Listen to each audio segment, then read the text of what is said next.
had 17 years of history to tell Yeah. that had never been told.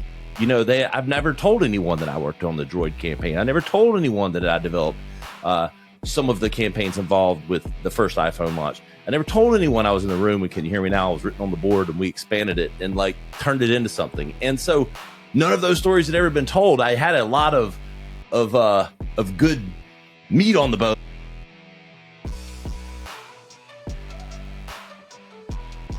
What is up, guys? Welcome back to another episode of the podcast of Determined Society. I have with me today an iconic brand builder, an 8-figure entrepreneur, marketing influencer. He's one of the few remaining Madmen. Ryan helped develop some of the most successful brands and ad campaigns of the last 20 years, including work with Verizon, Lexus, Google, and the NFL. And not to mention other global brands during his time on Madison Avenue. Ryan is now the founder of digital ad agency Radical and the host of the Radcast, a top 25 U.S. business podcast. Ryan Alford, man, welcome to the show, buddy. Shawn, great to be on. We've been connected for a year or so here digitally. I'm pumped to be on the show and blessed that you asked me. Thanks for having me. Dude, hell yeah, man. It was, for the audience there, we were sitting there talking prior and I was like, man, I'm kind of embarrassed I didn't ask you before, but it's one of those things that, I don't know how we connected, but we connected and it was just a really cool flowing, get to know each other, like a story here and there, pouring each other online. I'm like, dude, I got to have this guy on my show. So Yeah. You're doing some big things, man. I love watching your clips. The thing that I love most about everything that you're doing is every single clip you put out, Ryan, has actual real value. It's not an ideal. It's not a platitude. It's like information. I'm like, holy shit, I don't even know if I'm that smart enough to even understand what he's saying. It's amazing. So everything is really cool. No, and I do. I mean, I've spent 5 years building my personal brand on top of kind of just the real life brand. And it's just been important to me to try to, not just be chest beaty or like some of the old social stuff where you're just putting stuff out there. I try to be thoughtful with it and try to, just add value to people. It's one of those things too. Like I started, because I'm really new on my journey, about a couple years, really the last year has been where I've gotten really consistent and putting out shows consistently and, coaching people and things like that in the business to business sales world. And, what I've noticed in the last 6 months is it's like, man, I really don't want to be what people want me to be. Like talk about all the things that are going right all the time, chest beating, as you would say. And I decided I would start calling myself on my own BS. And those are the posts. Those are the things that do really, really well for me. It's because they're relatable. And the thing that I love about you is you're super relatable. I love when you post about your wife and your family. That is something that not a lot of people in your, I guess, accomplishment level are doing. It's all about them. And I think it's a great thing, man. So yeah, man, I want to be, like as real as I can be. And sometimes I feel like there's this veil that social media has. And I think some people hide behind it. And I try to bust through it. Even sometimes, like I joke with my wife, I feel like the most non-social, social guy of all time because like you only see a glimpse of it, because like life's moving. I'm at practice. We got 4 boys under the age of 13 and going to practices and doing games and, coaching and all that. And like, I barely even scratched the surface with some of that stuff. And I want to be more transparent with it because I just think, I don't know, in today's society, we need more examples of, everybody's family dynamic is different. So my family dynamic being, husband and wife with 4 boys is not what I'm saying everybody has to strive to. But I do think the reality of what comes with that, and it's okay to be in love with your wife. It's okay to have kids that are normal. And when I say normal, I mean, just being little boys, and doing normal little boy things and not growing up too fast. And I don't know, and trying to be an example for them, but not trying to be perfect, but just saying, hey, I'm a dad and here's my sons and my family. And I don't know. I just think we need more examples of that. I agree with you, man. That's one of the things that I've really prided myself on in the early stages is being super authentic to who I am. Yeah. You are on my account. You go through my stories. You see how much I post about my children, things with my wife. Like, yeah, there's some business stuff going on, but I try to keep it as real as possible because that's not who I am. It's something that I do, but who I am is my family. Who I am is my children.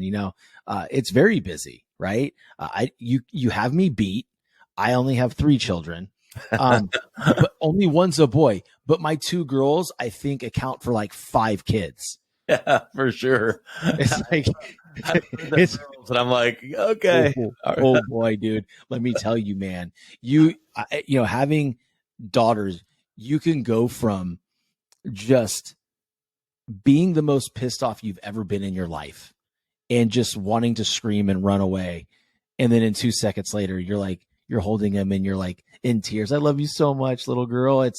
It's a different love. Well, in mine is like, my wife, knows this.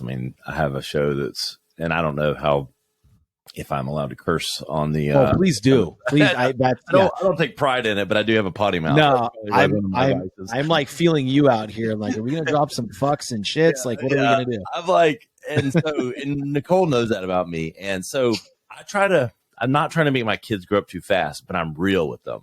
And so it's like this fine line when you're a father and you have little boys and like knowing the lines to push of like, okay, man, pick yourself up and fucking dust yourself off versus, not just being Mr. Tough Guy, but like always that balance of finding real raw and, the right balance. And I think that's the stuff that I like try to be transparent about is because like, look, nobody has a fucking playbook. You do what you think's right and do what things wrong and you try to put it out there and, I don't know. I'm hoping, but I think for good, bad, or indifferent with my content, I don't take myself too seriously too. Like, my team and I, we have fun with our content. We put stuff out there. I'm not, I think I have a lot of advice to impart. I have a lot of knowledge. I have a lot of experience and I try to share that. But at the same time, I'm like not afraid to poke fun at myself or to laugh at some of life's moments.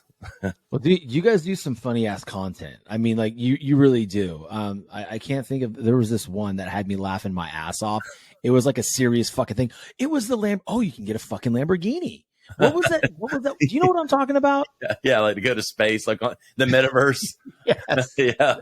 Like getting a Lambo in the metaverse or something, I think it was, Yeah, it was something like that. I'm like, what the fuck? Well, we panned the whole, and the jury's still out, but we panned all the metaverse stuff and all the coins and the whole not because again the technology is the future, smart contracts and all that stuff, but all the coins and all that stuff and everybody getting on that bandwagon. I've just kind of seen these trends kind of come and go, and it was a great PR opportunity, but you're starting to see that stuff kind of fade already, as far as where it goes. Nah, it was definitely entertaining, but it shows like a dynamic side to you and your team.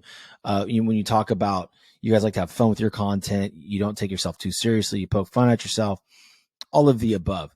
But the thing that I take out of your content and that I encourage my audience to, watch you and follow you and consume your content is it's coming from a place of confidence because of the fact that it's been done in the real world. We've talked about the social media game, but let's talk a little bit about your resume. Google, the NFL, Verizon, Lexus. Brother, talk to us a little bit about that journey. And then after that, the transition into building your own ad agency and having to build your own brand there. Yeah, man. I'm a, Southern kid growing up in South Carolina, went to Clemson, marketing major. I always knew about myself. Some people have a hard time. They have to go to school, try 3 careers. I didn't have to have that. I knew that I was a marketing, salesy kind of like idea guy. My parents were that way, very entrepreneuristic, not incredibly successful, but at least when I was growing up. They both lived comfortably and all that, but grew up in the lower middle class, didn't come from real money, but went straight into the ad agency business right out of school. And, I was always really confident, and in both always that fine line of confidence and arrogance. But it was really just confident because I've always been an idea guy. Like, you put me in a room, every company I've ever been at, when you want more ideas, you put Ryan in the room. Like, I'm an idea guy. Look, just like anything else, half of them probably suck, but there's gold in there because and so I rose incredibly quickly through the ad agency ranks because I knew how to build relationships with clients, especially well-paying clients. I saw the game, knew there was a relationship game and an idea game. And so rose through the ranks really quickly, opened New York office for the first agency that I worked with, and worked primarily in the cell phone game of brands. So Verizon Wireless, worked on literally the first campaign. Can you hear me now? One of the most recognizable campaigns in the history of advertising. That shit's your fucking fault. Let's just say I was part of the team that expanded it, that made it blow up, taking an idea and turning it into strategy and execution and everything else. So worked on that campaign, worked on almost every popular non-smartphone and smartphone launch. Because if you think about it, the history of smartphones and cell phones, you had the Motorola Razr. I worked on that campaign. One of the most iconic non-smartphone campaigns of all time. Yep. Developing both TV content, print, radio, out of home activations. Worked on the LG chocolate. There were like all these iconic kind of names, like before they were the Juke. There were all these phones that kind of came out. I worked on a million different brands: LG, Samsung, Motorola, Apple. First iPhone launch. Worked on that and developing campaign strategies for really activating these phones and these campaigns from a marketing perspective. And so worked on kind of the one phone that kicked Apple's ass for about a year, the Droid. We developed that campaign and the strategy for how to go at that, the anti-iPhone.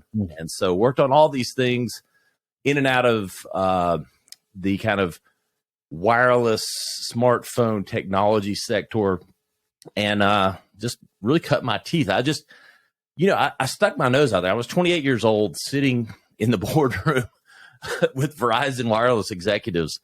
And I'm like sitting there, and I wouldn't say they were asking me what to do, but they were pretty much putting my opinion up as, guiding them.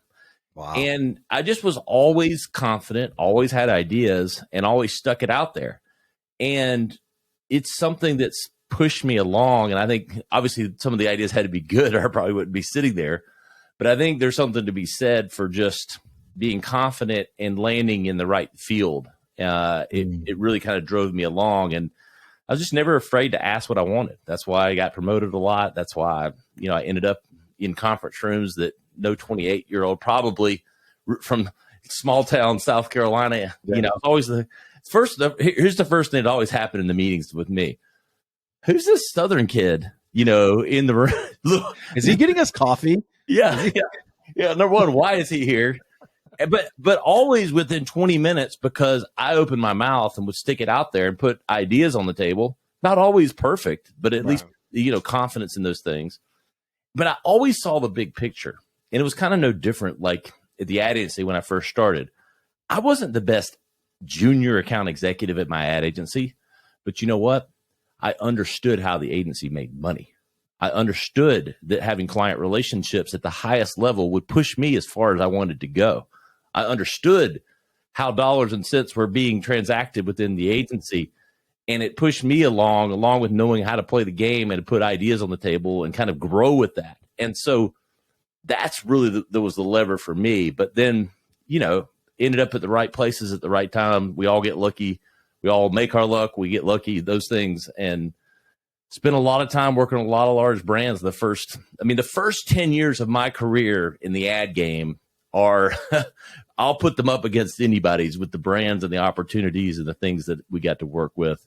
Worked on the first agreement with the NFL and Verizon, one of the largest sponsorship agreements to date, $1 billion for the first app where you could watch literally the NFL games on your phone. That was with Verizon, between Verizon and the NFL.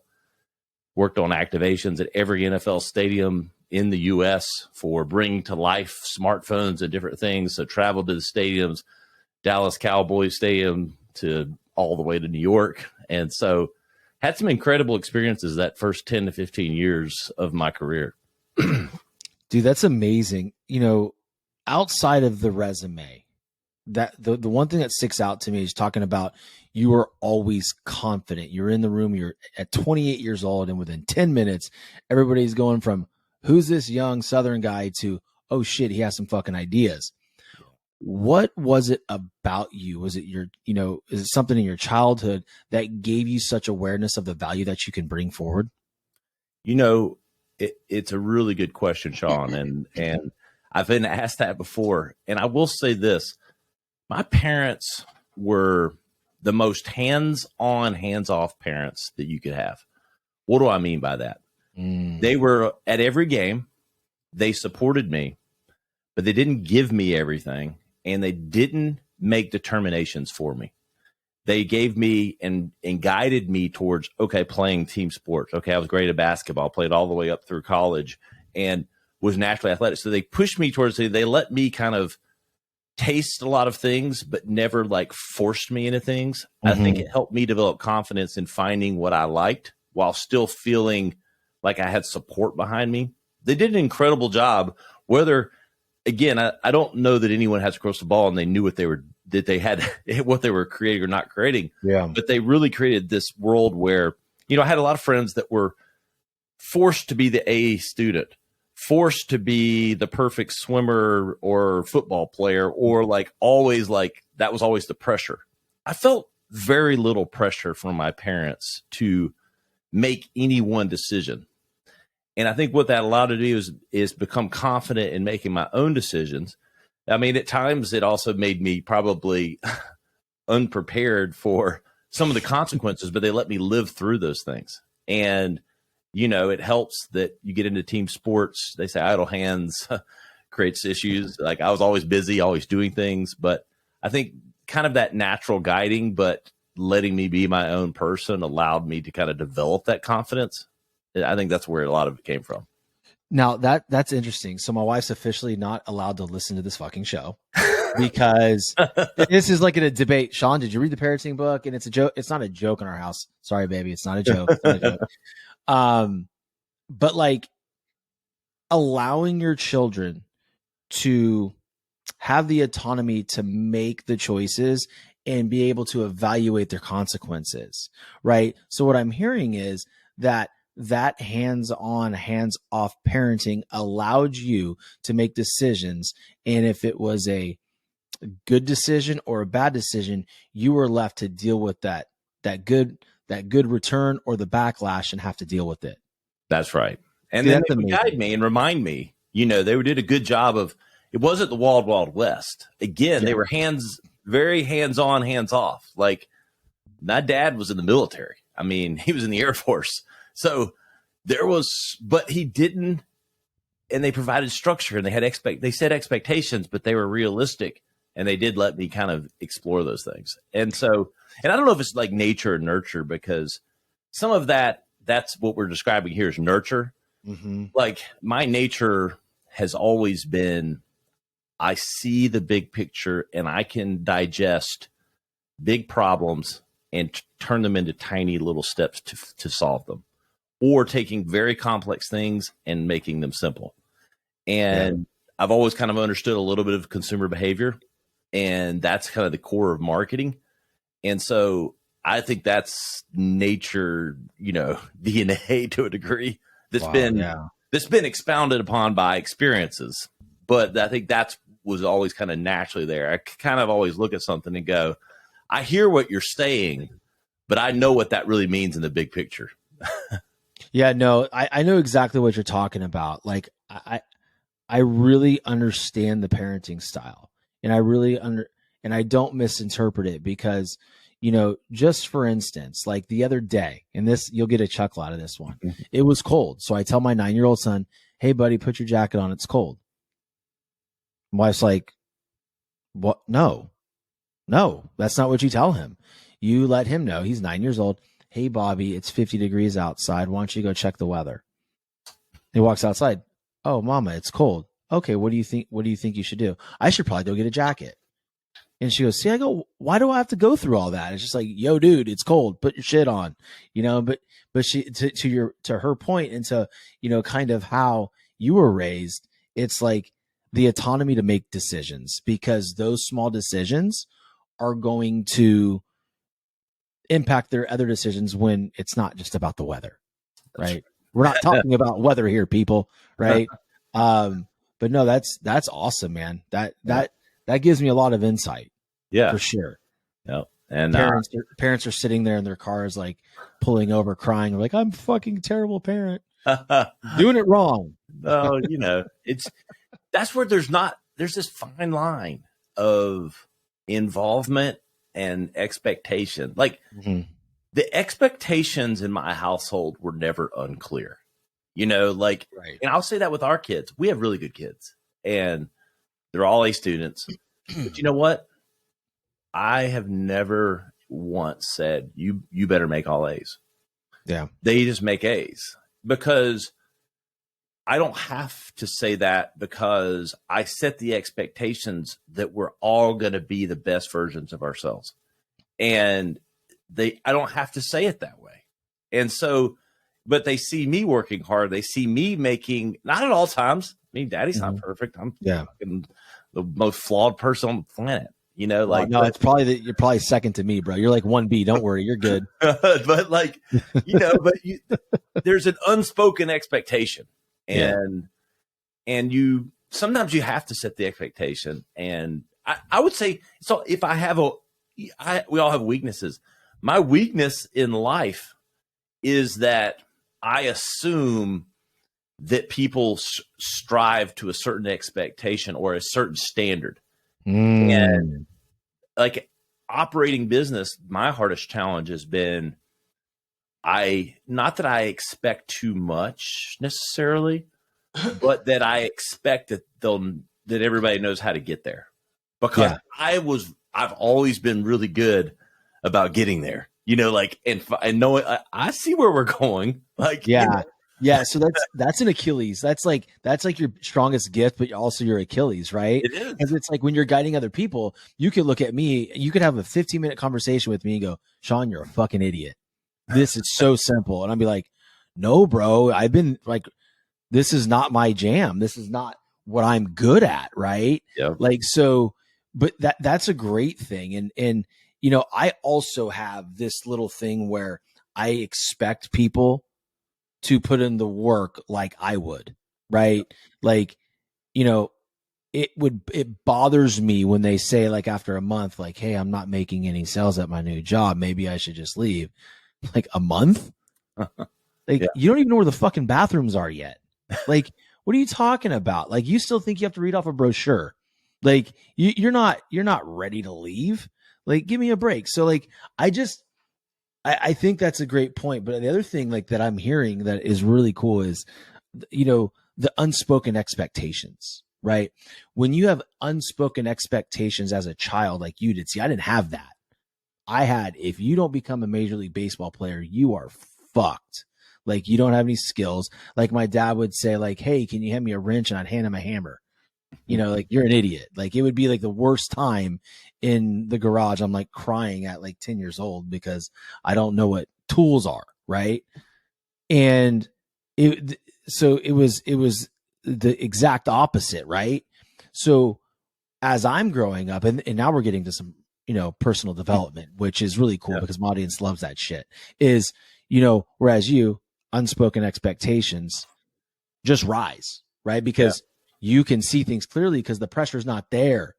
And we all have our own internal pressure, right? We all put some pressure on ourselves. But for me, and for a lot of other individuals, they grow up in households where it's, if you don't do this, you're not going to be anything. So there's a heavy amount of pressure and holding on too tightly, right? And we all know when that happens, we don't grow. Yep. 100%. Yeah, you nailed it. Yeah, that's a tough one, man. It is. That's a tough one. Have you ever struggled with that, or is this always just been kind of like through conditioning and your parents' parenting style, you just kind of were able to relax and just work through everything? It's funny. When I was back to the 27, 28, I was managing probably 15 people, as a 27-year-old. And when we do peer reviews, that was a big thing back in the day, like 360s, like reviewing one another. Yeah. And my people, they loved like that. I'd always get knocked because maybe I was too hands off. That'd be the knock. Mm-hmm. But the one thing they always said I was good at, very good under pressure. I never, for good, bad, or indifferent, I can put aside the pressure, whether it's $1 billion issue or a $5 issue. I'm just trying to problem solve. Yeah. And I'm not going to be like, I'm not saying it's like that every time, but it's like, but I can just get to the core of what we're trying to solve versus the drama of how big or small it might be. And I love that. That's a gift, man. That's a true gift, and that had to have helped you going from, Madison Avenue, right, to where you're at now. Yeah. Right. And as we know, when someone like yourself or anybody starts on a new entrepreneurial journey, there's a lot of shit that hits you in the face. There's a lot of adversity, and there's a lot of moments where you're like, okay, time to put on our seatbelt. What has been one of the biggest challenges for you in the last 5 years in transitioning over to your own deal? Yeah, man. I mean, I had to, it's interesting. And I talked about this on some content I posted recently, that I had to humble myself to a degree because I had worked on the largest brands in the world and moved back to South Carolina, had a couple stints as a chief marketing officer, then started Radical, my own agency. And no matter how much experience I have and no matter how good I've been, Pepsi is not coming to the Ryan Alford agency of one. If they wanted me, they just hire me as their CMO, right. Like my agency, the agency has to build credibility. The agency has to build its own name. We have to build a team. We have to have capability. We have to have resource beyond just my own two hands and my brain. And so I had to be humbled in building our book of business. And look, I started from a better place than someone that hasn't done what I've done. Right. I certainly have the credibility to get in meetings and get business and to get kicked off because I had spent 17 years doing it for other people. Mm-hmm. And so that certainly helped me. And my first couple clients, but look, I mean, I was a startup like anybody else, no matter what I had done, no matter what was in my bank account, it didn't matter because we had to start from ground zero to a degree. Ground zero is probably a stretch, but the same thing, it's still ground zero from an economic standpoint. You're building a business, and look, no different for me or anyone else. Like that first year or two is like, well, they say 95, I don't know what the number is, 90% of businesses fail. I mean, so we had to push through that, developing processes, systems, streams of revenue. Mm-hmm. And look, I didn't have all the answers to that. I was just an idea guy, a great marketer. And so I had to learn to become an entrepreneur, still learning to become, an entrepreneur or an owner, so to speak. And so, the biggest challenge is what any small business or medium business or whatever is, holding on and making it through those first couple of years. And then now it's transitioned into kind of what do we want to be when we grow up? I say that a lot. It's like, we've got a good core client base and we've got some specialization but then channeling that towards what we're best at. And because you have to learn as a business, you think what you're going to be great at. You think where it's going to go, but then you have to let the chips fall and then determine, okay, this is where we need to guide more towards, what we need to push towards. but you don't know that until you've gone through it.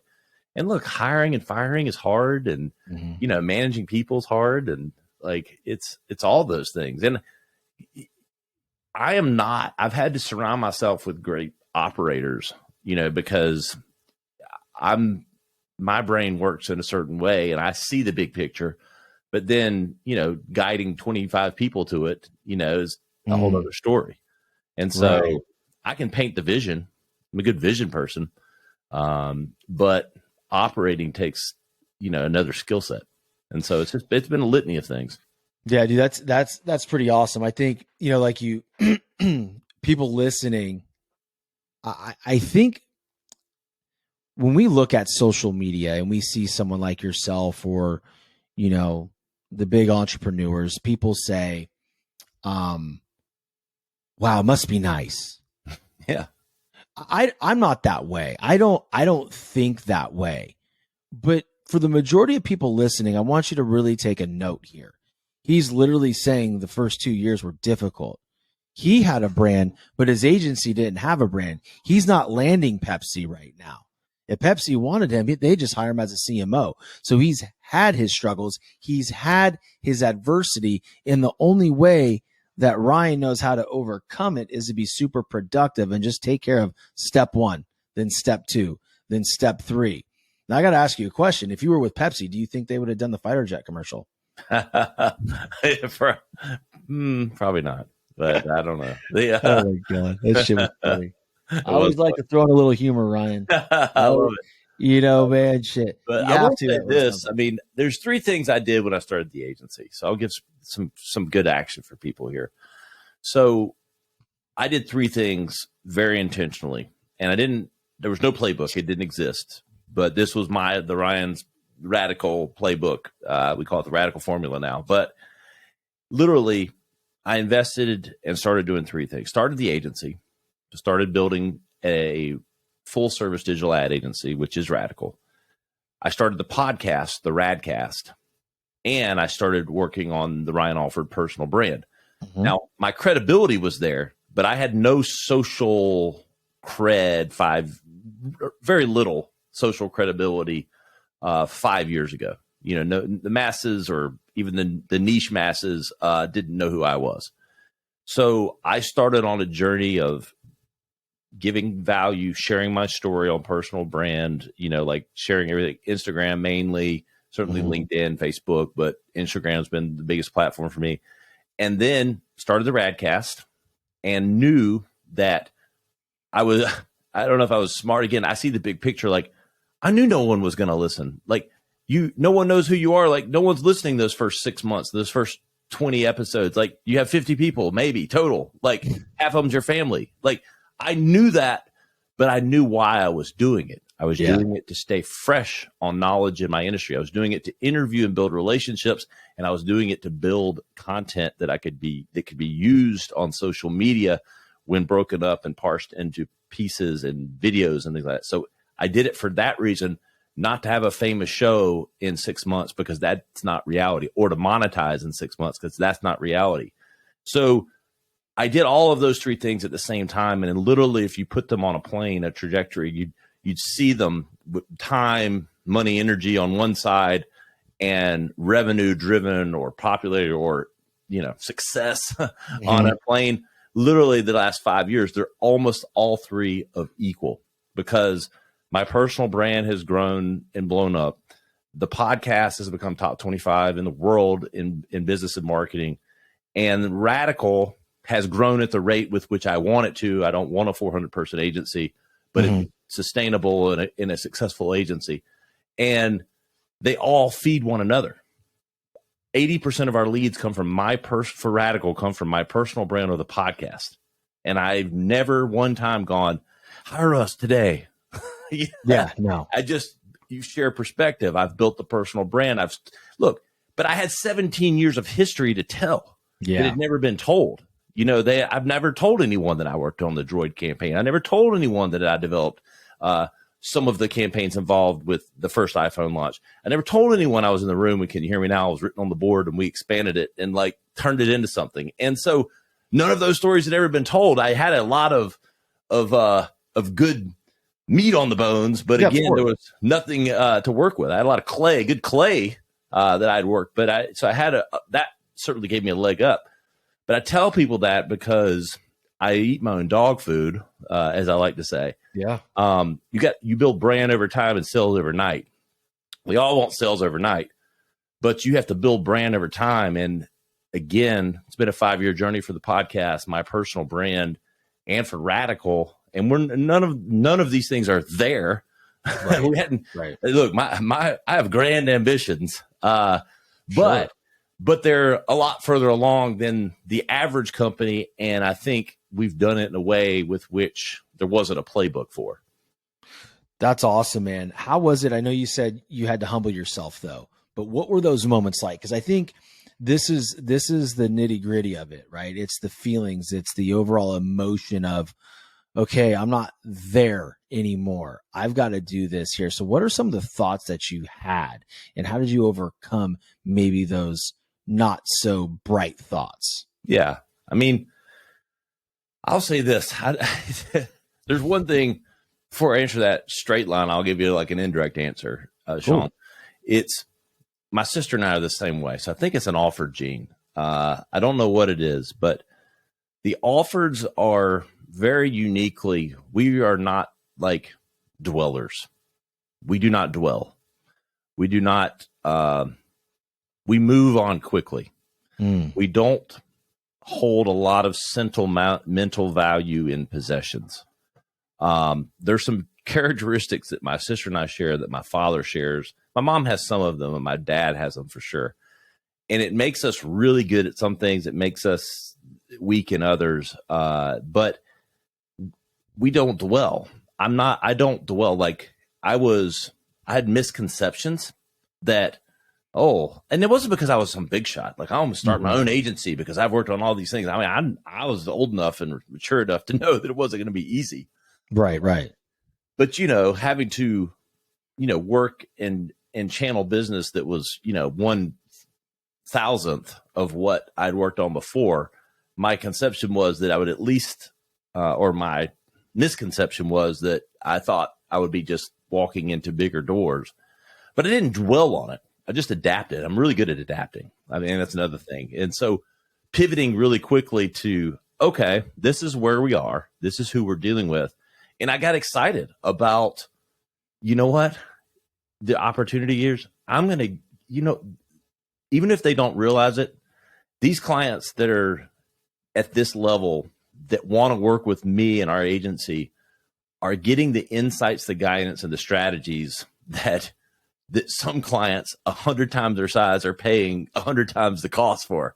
And so I got excited about over delivering. Yeah. And, and I still do. And that doesn't mean because my ideas are perfect or because I can help every company. Look, there's been some, we don't work with mom and pops and never really have necessarily, but we've worked with some small businesses where the thinking's been too big because they just can't get there. And it's not worked, it's been like, whoa, and not because every idea was, well, you need to run $100 million TV campaign. No, we scaled back, but, to answer that question, Shawn, it was just the nitty gritty is that you can't dwell on those things. You just have to adapt.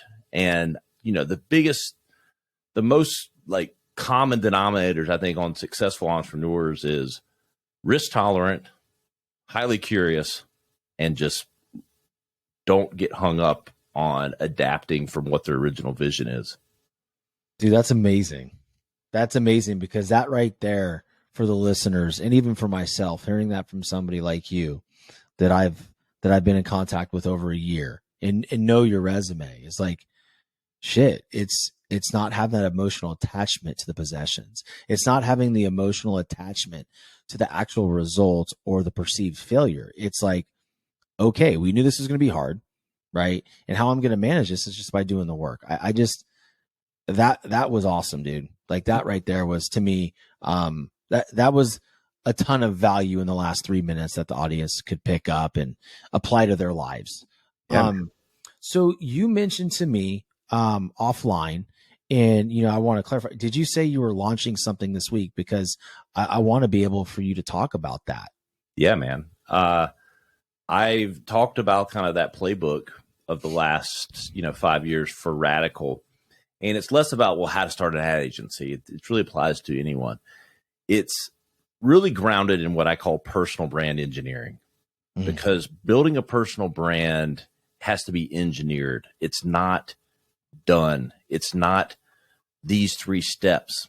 Engineering is really almost like science, and it's art and science. And I've reversed, because like I said, there was no playbook for what, at least that I was aware of. Certainly there were gurus out there, and Gary Vee's been around and all this stuff saying personal brand and all that. Yeah.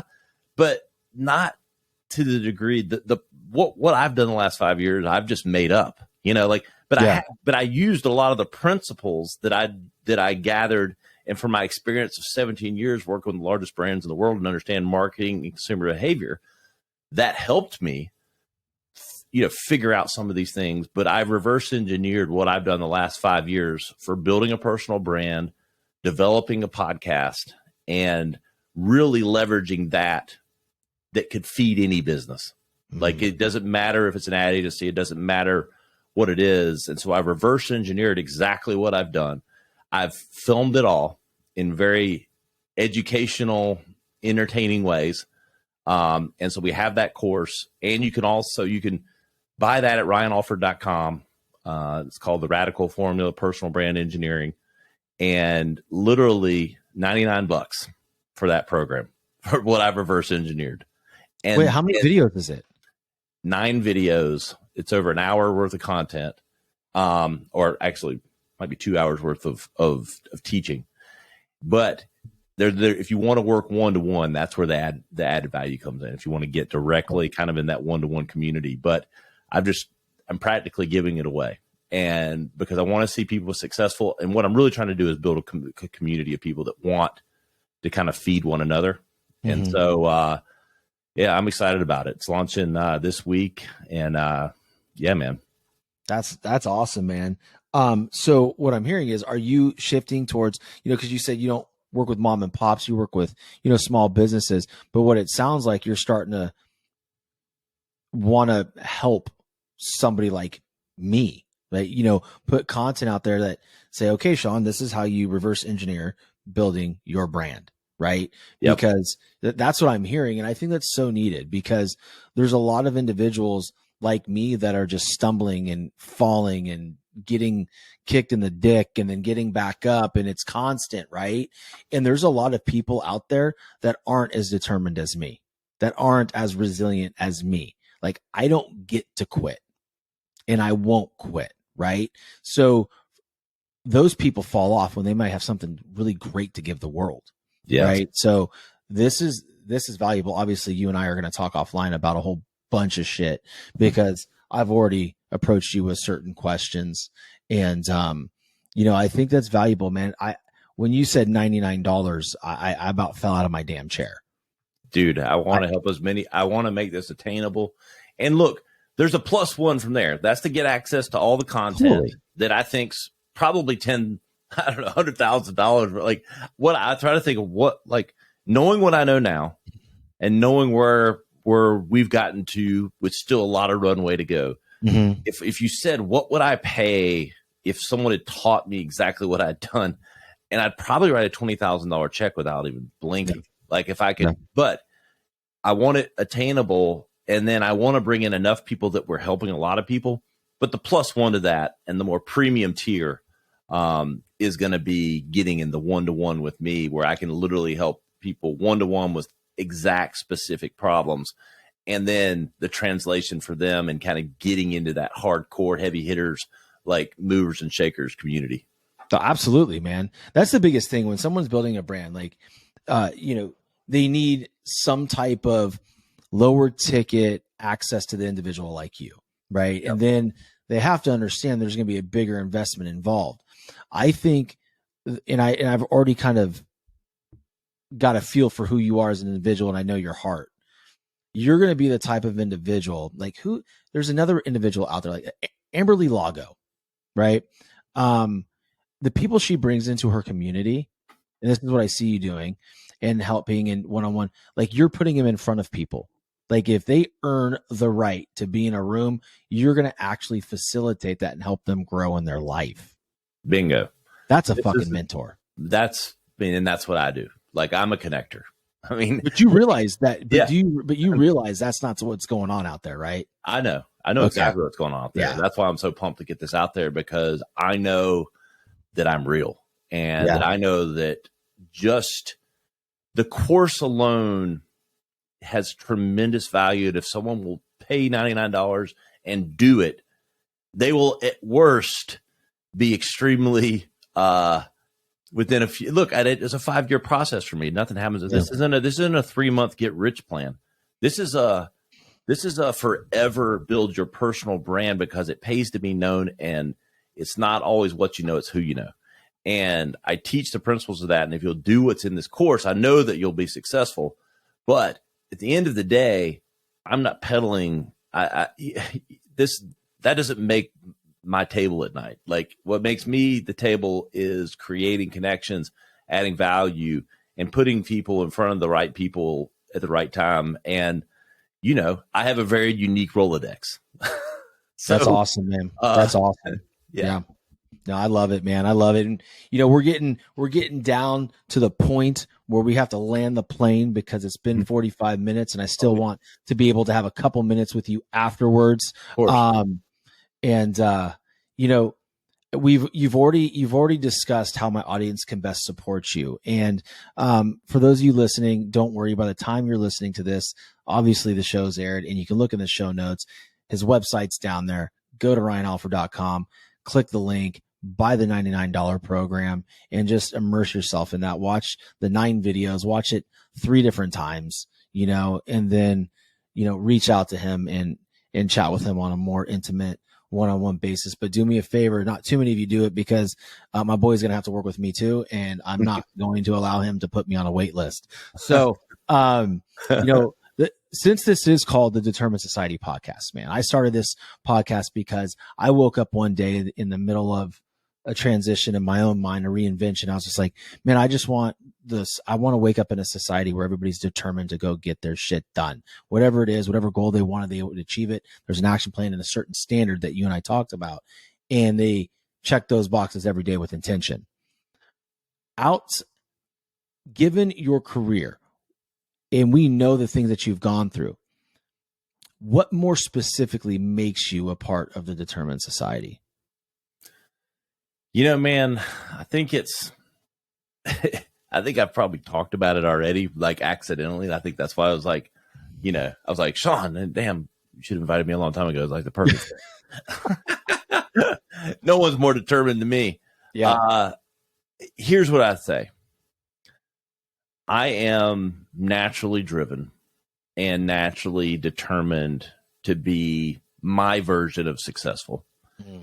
And I'm not driven by anyone else's. I take inspiration from people, but I'm probably influenced less than 99% of people in actuality, because I have my own ticking clock of what makes Ryan happy and successful, and where those places start, and just a natural drive towards those things.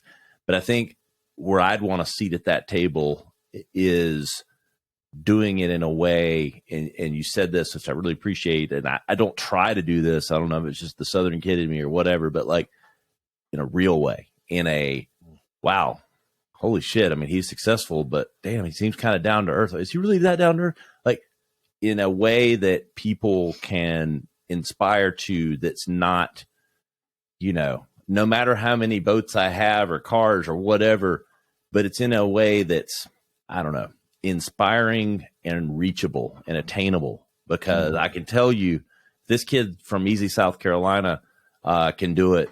Anybody can do it. And it starts with determination, but it ends with being raw and real. And fucking love it, man. You're cut from the same cloth, dude. I think we might be related. I got all the bad genes, but you got the good genes. With that being said, man, I know you don't hold a lot of emotion around material things. So what is your ultimate definition of success? I value free, like if you did one of those like tests, like those, and I've never really taken them, but other people have. So I've kind of cheated on theirs. People that I know they're like me. Freedom and time are important to me, which is why I was always going to eventually be an entrepreneur, is because I value my time.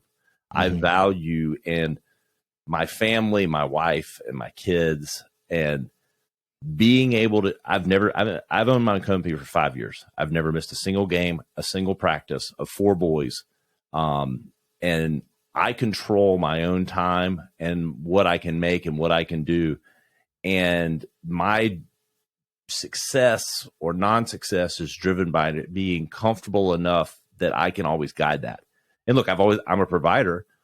So just like you said, I'm never not going to be able to provide or not want to provide. So thus I'm always going to be driven, and money's a necessary evil. I talk about those things all the time. I'm not apologetic about it. And look, I've got nice things. I got a boat, but I have them because it's a great thing for our family to do. And we go out and the kids love it and all that. I don't do it because I need to pull up to the yacht club. It's so success to me is having the freedom and the ability to do what I want when I want to do it. And it's not because it's for selfish things. I think it's for good things, but I don't like my time being controlled. That is my favorite definition of success. I do not like anybody controlling my time, my freedom. I want to be able to control it so I can leave as much room for my family as I possibly can. So, but we're going to land the plane here, brother, so we can hang out for a minute or two afterwards. But, I just appreciate you so much. And if there's anything I could ever do for you, all you got to do is just pick up the phone and ask. I'll share whatever you need to share. And I cannot wait to see how successful your new program, your new launch is, and continuing to get to know you much, much better. So thanks again for coming on the show, brother. Thanks, Shawn. Anytime. And ditto. And so you look me up at Ryan Alford on all the platforms. Good follow. Oh yeah, blowing up over there. Yeah, we're gonna light the show notes up with all the Ryan Alford shit. Even where he got that amazing sweater and that good haircut. That's gonna be on there too. So I appreciate you, my man, and you have a wonderful day. Until next time, guys. Peace.